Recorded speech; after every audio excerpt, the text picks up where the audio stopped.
সবাইকে আমি শারদীয় দুর্গা পূজার শুভেচ্ছা জানাচ্ছি। স্পেশালি গত 12 হিসাব বাদলদারে দেখছি আগের মতোই আছে। আমাদের এখানে সবসময় শান্তিপূর্ণ ভাবে হয়। আমরা যে সময় সাপুর স্কুলে পড়তাম সেই সময় মণ্ডপটা ছিল অনেক অধিকার। সেই সময় আমরা স্কুলের ব্রেক হলে এই সাথে সাথে আসতাম বানানটা দেখানোর জন্য। এবার কি এখানেই বানানো হয়েছে না কিনা নিয়ে আসছি অন্য জায়গায়, এখানে ওই আমরা সব সময় দেখতাম। মানে এবার দেখলাম যে সিংহটা উল্টা করে দিচ্ছে, সিংহটা ছিল এবার সিংহটা একটু উল্টা হয়ে গেছে। কেন করা হচ্ছে আমি একটু বুঝতে পারলাম না। সব কিছু খুব শান্তিপূর্ণ ভাবে হচ্ছে। এই জন্য আমি প্রশাসনের, আইন শৃঙ্খলা বাহিনী এবং এলাকাবাসী সবাই আমি ধন্যবাদ জানাই। স্পেশাল বেশি ধন্যবাদ জানাচ্ছি পূজা কমিটির সদস্যদের এবং ভক্তবৃন্দদের, যেহেতু তাদের সহযোগিতায় কিন্তু এটা খুব শান্তিপূর্ণ ভাবে হচ্ছে।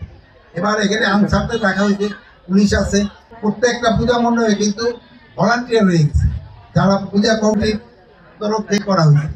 এই জন্য পূজা কমিটিকে আমি আবারও ধন্যবাদ দিই। আরেকটা জানেন, এইবার প্রথম দিকে চয়নশীল ওই বেচারায় কিন্তু কোনো অপকর্ম করে নাই।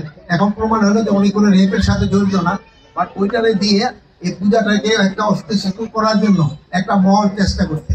এই দুষ্কৃতিকারীরা এটা কিন্তু সাকসেসফুল হইতে পারে না। আপনাকে সবাই সহযোগিতা করবেন। এটা একটা বাহিরেরও একটা ইন্ধন ছিল যেন পূজাটা যেন ভালোভাবে না হতো।